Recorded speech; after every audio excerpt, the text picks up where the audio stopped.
Madame, Monsieur, bienvenue à Metro News. À la une de l'actualité, l'homme d'affaires haïtiano-américain André Apped exprime sa consternation suite aux sanctions imposées par le Canada à son encontre, l'accusant d'être de connivence avec les regroupements criminels dans le pays. Il croit que la décision du Canada aura de graves conséquences sur ses relations commerciales. Célébration des 200 ans de la Cour supérieure des comptes et du contentieux administratif ce mardi. La présidente de la Cour, Marinelle Tafetière, en a profité pour parler des perspectives, mais aussi présenter le bilan de l'institution. Le Premier ministre, de son côté, a promis tout son appui à la Cour dans le cadre de la mise en œuvre de sa mission. Au moins 204 présumés criminels et leurs proches ont été exécutés du 24 mai au 24 juin 2023 suite au mouvement Bois Calais lancé par des membres de la population, révèle le Centre d'analyse et de recherche en droits de l'homme, CARD, dans un dernier rapport.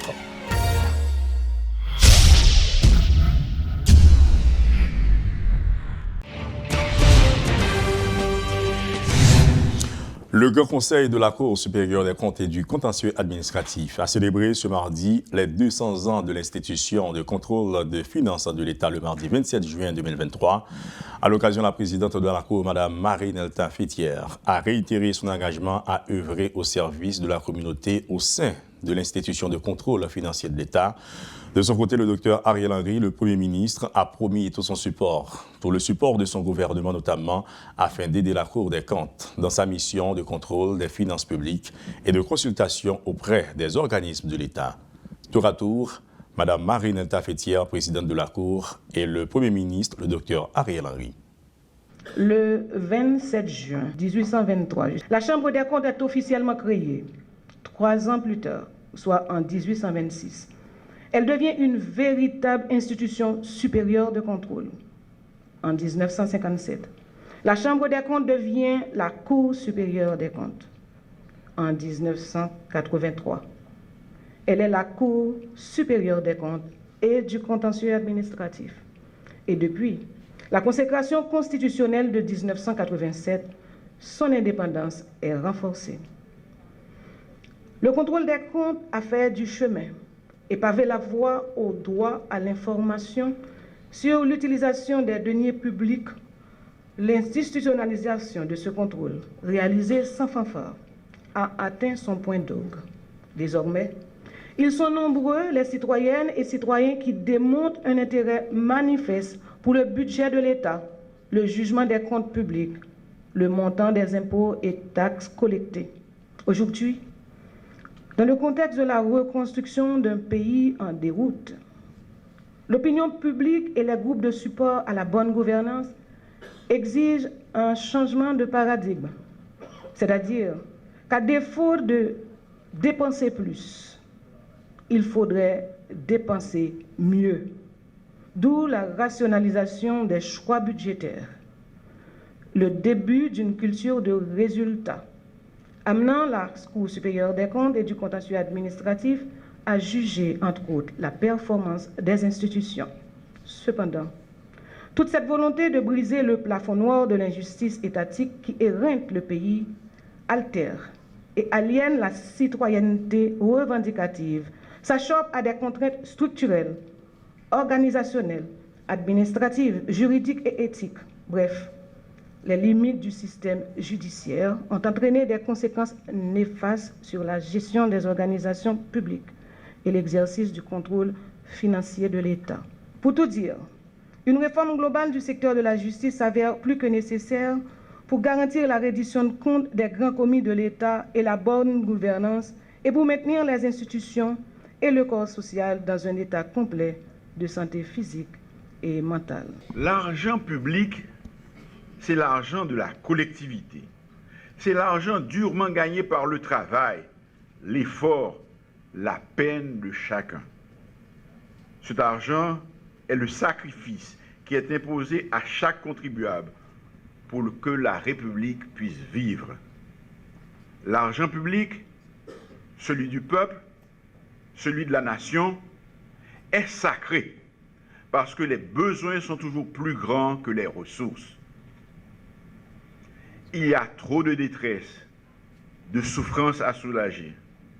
Il y a trop d'injustice à réparer, trop d'inégalités à corriger, trop d'écoles et d'hôpitaux à construire, trop de périmètres d'irrigation à réhabiliter pour qu'un seul centime soit gaspillé, pour qu'un seul centime soit détourné. L'État haïtien a besoin d'une révolution intellectuelle et morale.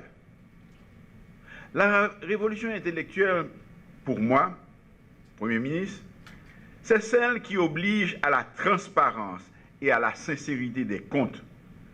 C'est celle de l'évaluation qui oblige chacun à se soucier des conséquences de ce qu'il décide en termes d'utilisation des fonds publics et des résultats de ce qu'il entreprend. La révolution morale, pour moi, Premier ministre, c'est celle de la responsabilisation personnelle pour ceux qui commettent des fautes. C'est la fin du sentiment d'impunité. C'est en même temps la récompense du mérite et du travail bien fait. Il nous faut, dans nos démarches, combattre l'injustice. Il nous faut également un contrôle plus rigoureux, une évaluation plus systématique, une responsabilité mieux affirmée et à laquelle nul ne doit se soustraire. Cela permettra non seulement de faire des économies pour réduire nos déficits et notre endettement, mais aussi de rétablir le prestige de notre fonction publique et de restaurer l'autorité de l'État qui pâtit de toutes les fautes et des erreurs qui ont été commises en son nom.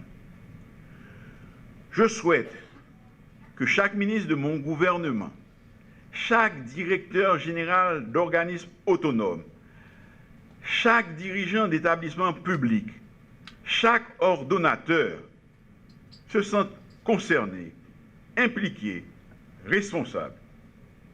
Je veux que chacun sache qu'il sera jugé sur sa gestion de deniers publics, sur les choix, bons ou mauvais, qu'il aura fait en matière de dépenses.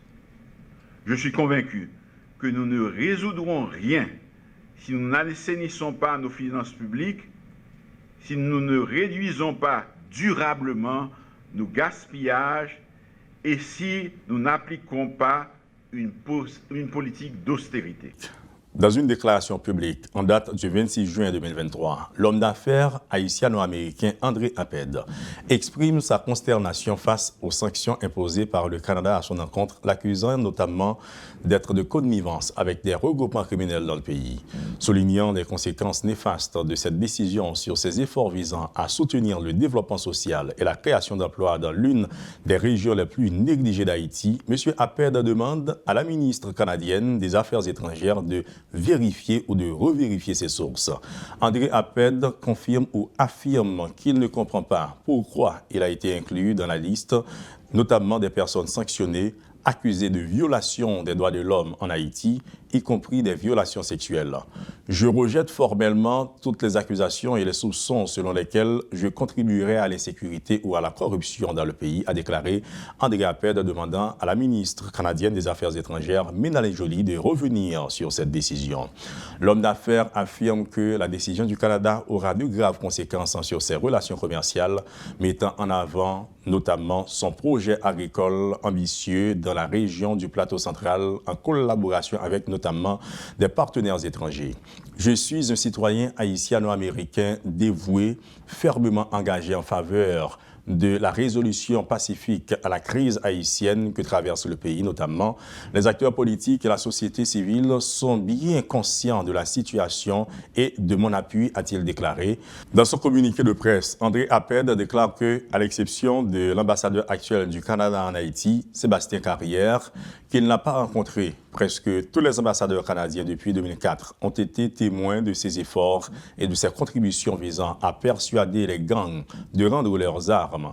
Malgré les défis, l'homme d'affaires affirme dans sa déclaration qu'il travaille sans relâche pour créer des dizaines de milliers d'emplois en Haïti.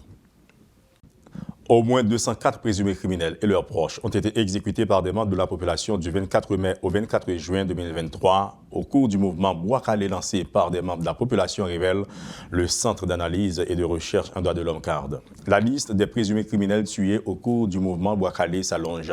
En effet, 204 ont été exécutés pour la période allant du 24 mai au 24 juin 2023, rapporte le CARD dans son dernier rapport. Dans le département de l'Ouest, au moins 155 présumés bandits ont été exécutés. Dans l'Artibonite, 24, dans la Grand'Anse, 12, dans le centre, 5 et dans le nord, 2. Par ailleurs, le Centre d'analyse et de recherche en droits de l'homme, CARD, tient à signaler aux autorités du pays des cas de certaines personnes qui auraient été tuées pour des règlements de compte. Il a également dénoncé la violation du droit à la propriété sous prétexte de ce mouvement ainsi que des policiers qui semblent être de complicité avec des membres de la population. L'ancien sénateur de la République, Yuri Latortue, a informé avoir interjeté appel de l'ordonnance du juge Martel Jean-Claude, le renvoyant par devant le tribunal répressif par déclaration faite au greffe du tribunal de première instance de Port-au-Prince le lundi 26 septembre 2023. C'est le cabinet de Maître Madistin qui se chargera de l'appel et des suites à donner pour l'ancien président du Sénat de la République. L'appel étant suspensif. La décision du juge Martel Jean-Claude est donc suspendue jusqu'à celle de la Cour d'appel de Port-au-Prince. Rappelons que dans son ordonnance émise le 21 juin dernier, le juge Martel Jean-Claude a envoyé l'ancien sénateur de la République devant le tribunal criminel pour y être jugé pour détournement de fonds et prise illégale des terrains dans le cadre du dossier transmis par l'unité de lutte contre la corruption concernant la présence de la mère du sénateur Latortue au poste de coordonnateur de son bureau départemental. L'Observatoire citoyen pour l'institutionnalisation de la démocratie, OCID, appelle à un grand comité citoyen dans la perspective de s'attaquer aux causes profondes de la crise multiforme qui sévit en Haïti. Aussi fait-il un plaidoyer pour l'optimisation de politiques publiques en matière de fiscalité et de commerce, de production industrielle et de création d'emplois dans le pays. 4 politiques publiques qui concernent l'économie car c'est elle qui détermine le niveau du bien-être de la population selon Ronnie Roche, coordonnateur de l'OCID et notamment de l'initiative de la société civile. Lancement ce mardi d'un atelier de 4 jours par le ministère de l'Éducation nationale et de la formation professionnelle concernant l'élaboration d'une feuille de route sur la réforme curriculaire.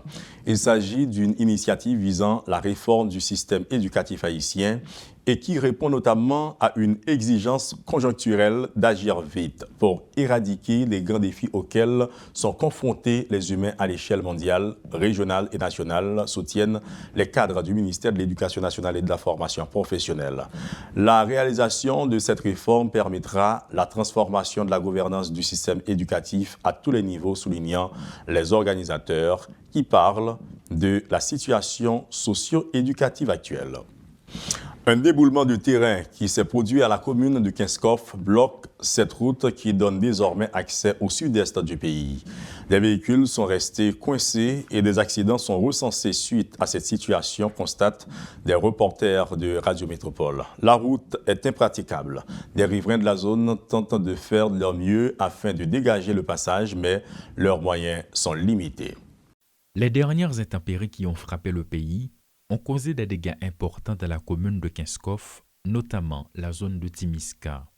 Si malheureux malheureuse qui sorti dans sud-est pour traverser rivière Port-au-Prince avec et petits légumes que vous fait, ça est difficile en pile parce que nous route ça été fait depuis sous président Préval. Mais c'est sous premier mandat Préval. Depuis le Préval pas sous pouvoir encore l'autre autorité qui vient yo pas jamais pensé sur route là.